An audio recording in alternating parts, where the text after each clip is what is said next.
Carlos Reynoso, portavoz de la Alianza por la Competitividad de la Industria Española, muchas gracias. ¿Cuál es el balance legislativo que hace el sector de esta legislatura pasada y en qué momento ha quedado interrumpida?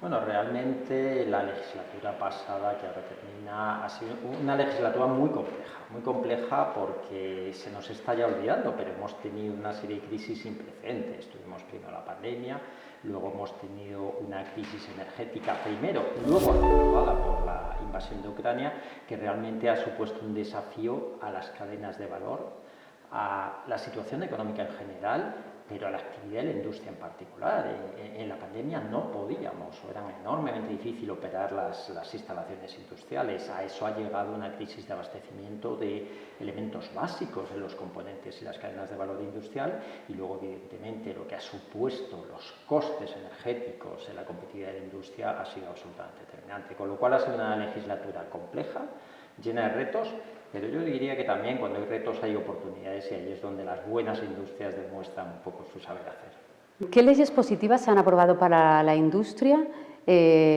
positivas o que hayan perjudicado a la industria? Y la ley de industria propiamente dicha que ha decaído, ¿cómo debería ser la nueva ley de industria? Bueno, realmente la nueva legislatura o la pasada legislatura ha requerido una cantidad normativa discutida y aprobada con máxima urgencia para responder a algunos de los retos que se están planteando.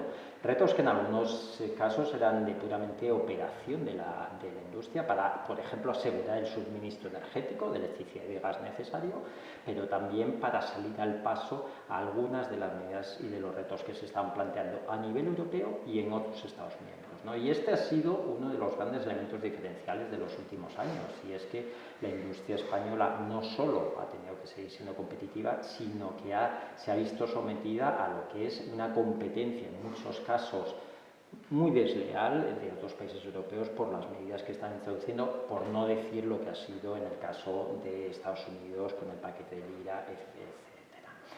Respecto a la ley de industria, la opinión desde la Alianza de la Competitividad de la Industria Española es que es una ley necesaria, es una ley que puede ser un gran vehículo normativo, pero siempre y cuando tenga el nivel de ambición necesario. ¿En qué se traduce esa ambición? En España, a pesar de que algunas de las medidas que se han aprobado en los últimos años han ido en la dirección correcta, pero su nivel de ambición ha distado enormemente de las que se han tomado en otros países europeos. Y eso al final hace de que nuestros colegas, pero también competidores en el resto de la Unión Europea, pues se hallen ahora en una posición capaz de competir con clara ventaja respecto a la industria española. Estos son cosas que nosotros esperamos y deseamos que el próximo gobierno, que emane de las próximas elecciones, pues tome medidas correctoras en ese sentido. De cara a ese gobierno saliente de las urnas, ¿qué apoyos, qué reformas necesita el sector? Lo que necesitamos es un marco incentivador, un marco que realmente atraiga las inversiones, que sean atractivas de por sí, y por tanto necesitamos agilización, por ejemplo, de las tramitaciones administrativas. España tiene un enorme problema porque cuando una industria tiene la vocación, la decisión, la tecnología y hasta la financiación para hacer una fuerte inversión de cientos o miles de millones de euros, entra en lo que es la marasma de la tramitación administrativa para la concesión de permisos. Y estudios que hemos hecho en el marco de la alianza demuestran que los plazos no solo son largos, sino que se están incumpliendo sistemáticamente. Estamos ahuyentando inversiones industriales puramente por el proceso de tramitación administrativa, y es posible corregirlo. En su caso, ¿los informes medioambientales ralentizan o por ejemplo, qué es lo que básicamente hay ralentiza? dos cuellos de botella claros que están siendo especialmente problemas: las autorizaciones ambientales, pero también los permisos urbanísticos a nivel local, con lo cual estos dos elementos necesarios y que hay que hacerlos con el máximo rigor y con la máxima transparencia y participación pública, pero existen formas y mecanismos para, insisto, utilizando los medios digitales, dando seguridad a los funcionarios que hacen su trabajo y lo tienen que hacer, aprendiendo las mejores prácticas, pero es necesario tener un sistema que sea ágil en la concesión de los permisos de emisiones industriales. ¿Por qué reforma del mercado eléctrico apuesta el sector? Bueno, al final el coste energético es el gran lastre de la industria española, por lo menos de aquella que es intensiva en energía. Lo que no puede pasar es que estemos teniendo una cada vez mayor, necesaria y bienvenida penetración de las energías renovables, que se supone que aportan energía a menor coste, pero que ese beneficio del menor coste no esté llegando al consumidor, ni al doméstico ni al industrial. Y por tanto lo que hace falta es una reforma del mercado eléctrico que haga que ese menor coste en lo que es la generación eléctrica llegue al consumidor doméstico y llegue al consumidor industrial. Es lógico y nosotros entendemos que en otros países, sea Centro Europa, sea en el norte de Europa, donde el mercado marginalista es absolutamente, no solo marginalista, sino marginal, realmente no se vehiculan ahí los contratos de suministro a la industria, pueda no ser necesario, pero en España lo es. En España es imprescindible que tengamos una reforma del mercado eléctrico que realmente su resultado, sea el mecanismo que sea, pero que su resultado sea un abaratamiento de los costes energéticos para la industria, porque en España tenemos un serio problema de falta de competitividad de los costes energéticos. La Comisión Europea aprobó un sistema de ayudas temporal y estas se sumaron al paquete de ayudas del Estado a la industria. ¿Teme que se levanten todas estas medidas, ese plan de choque temporal que aprobó el Ejecutivo y que tienen que renovarse de aquí a finales de junio o bien septiembre? Bueno, en la discusión sobre el marco temporal de las ayudas de Estado muchas veces perdemos el foco de lo que es el mayor logro de la Unión Europea, y ese es el mercado único. Y evidentemente todo lo que sea abrir el margen de las ayudas de Estado nacionales corren el riesgo, por el otro lado, de romper, como digo, ese mercado único sobre el que hemos construido nuestra prosperidad y nuestra Unión Europea.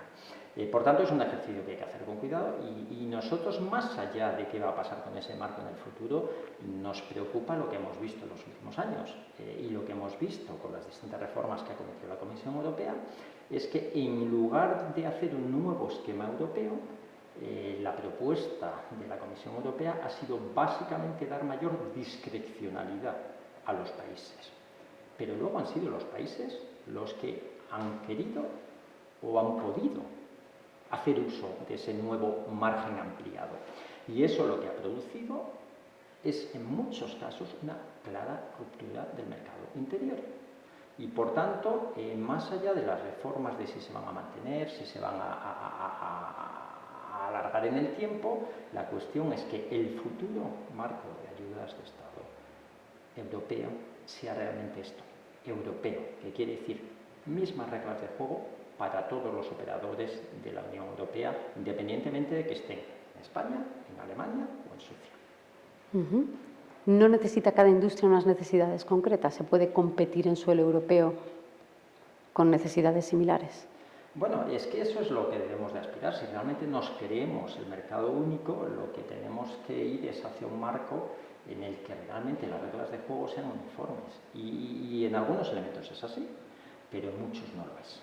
No lo es en los costes energéticos, en los mercados energéticos, porque hay mucha regulación que es puramente nacional y que, por tanto, depende de las decisiones que cada uno de los gobiernos nacionales tomen para que el resultado, el precio de la energía en la industria sea muy diferente. No es igual, como decíamos, en los planes de ayuda. Nosotros creemos claramente en la Alianza que el futuro de la industria debe de pivotarse sobre lo que es un marco adecuado e incentivador. Pero sí es cierto que en situaciones determinadas, como está siendo el actual, hay la necesidad, la conveniencia de poner en marcha ayudas y medidas de apoyo puntuales que en sectores determinados les permita acometer los retos puntuales en los que se están viendo. Pero insisto, ese marco debe ser uniforme. La respuesta de la Unión Europea al programa de IRA americano, que está suponiendo un enorme plan de apoyo y que puede suponer la seria deslocalización de una parte importante de la industria europea, no podemos contrarrestarla con un marco en el que no solo no resolvemos el problema de competencia transatlántico, sino que además creamos una distorsión de la competencia dentro de Europa. Con lo cual, realmente sí, nosotros nos gustaría ver, y por eso trabajamos, de que vayamos hacia una mayor armonización de todo lo que es el esquema, porque los mercados son globales, porque nuestras industrias son multinacionales. multinacionales, sea propiedad española o sea propiedad, pero son realmente empresas multinacionales que trabajan en todos los mercados y por tanto las reglas del juego deben de ser predecibles y uniformes. ¿Cómo está desplegando el sector los fondos Next Generation? Bueno, con preocupación. La verdad es que tenemos una enorme preocupación por el ínfimo nivel de ejecución que tenemos en los Next Generation, por lo menos en lo que atañe a la industria.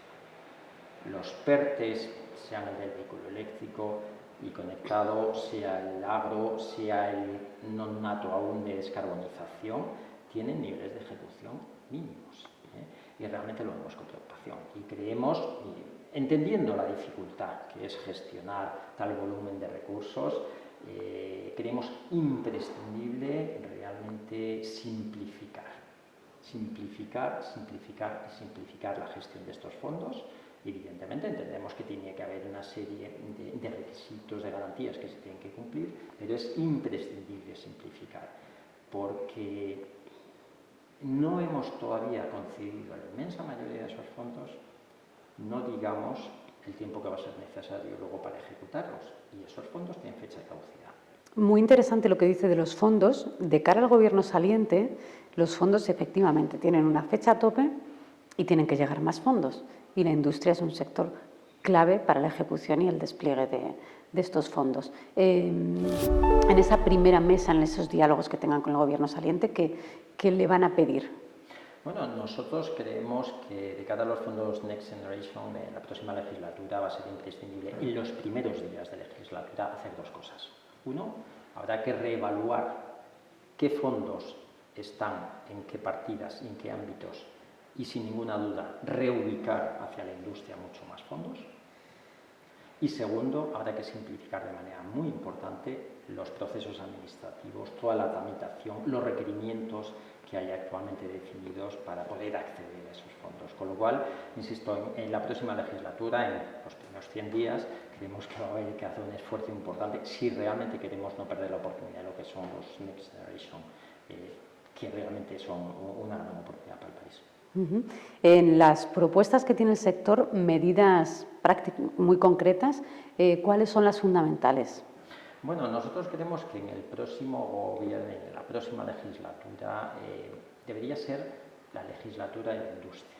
Realmente, porque más industria es más economía, es más país y es mejor país. La industria es donde tenemos mayor resiliencia económica, donde tenemos los mejores empleos a nivel de estabilidad y a nivel de retribución de condiciones salariales, es donde se desarrolla la mayor parte de la I+D+I del país, es donde el sector que tiene mayor vocación exterior y por tanto más industria es más país. Con lo cual, de cara a la próxima legislatura, nosotros creemos y realmente aspiramos y ambicionamos a que sea la legislatura de la industria. Y esto se traduce en cuestiones prácticas que el próximo gobierno tendrá que decidir en los primeros días. Y es cómo se organiza el gobierno. Si el gobierno le da el peso jerárquico adecuado a las carteras responsables de industria. El reto de la descarbonización es prioritario para la industria también y necesita del gobierno. Bueno, sin ninguna duda la descarbonización, yo creo que han pasado los tiempos cuando discutíamos si la descarbonización era necesaria, se tenía que producir, eso ya está superado. La descarbonización va a suceder, tiene que suceder y la cuestión es cómo lo hacemos de manera de que no perdamos a la industria por el camino, de que no perdamos empresas por el camino, sino que realmente tengamos un proceso en el que los tiempos, los pasos y los instrumentos que diseñemos para hacer posible la descarbonización hacen que avancemos y que lideremos ese proceso de descarbonización. Nosotros lo que tenemos que lograr es que España sea un país atractivo para las inversiones industriales y descarbonización, digitalización, todo ello son inversiones y pasan por inversiones necesarias que hay que hacer y que realmente nos gustaría que el próximo gobierno pues lo tenga como realmente prioridad de legislatura. A ese próximo gobierno, ¿qué leyes le pide para el próximo curso? Bueno, nosotros creemos que una ley de industria puede ser positiva, pero no cualquier ley de industria.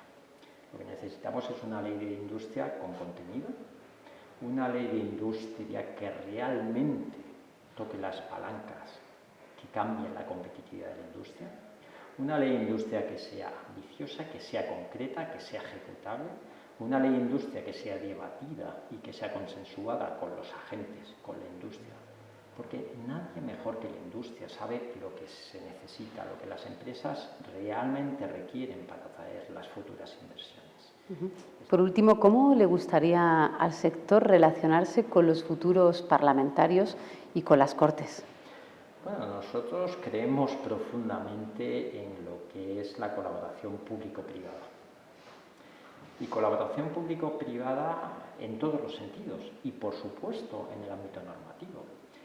Nosotros creemos que la relación de la industria con los poderes legislativos y con los poderes ejecutivos debe ser transparente, honesta, propositiva, que de alguna forma la industria sea consultada, se le pida opinión y no decimos que se le haga caso en todo lo que diga, pero sí que sea escuchada y tenga la posibilidad de documentar y de argumentar. Y luego, evidentemente, los poderes ejecutivos y legislativos tienen la obligación de tomar las decisiones, pero eso después de procesos de consulta abiertos y transparentes.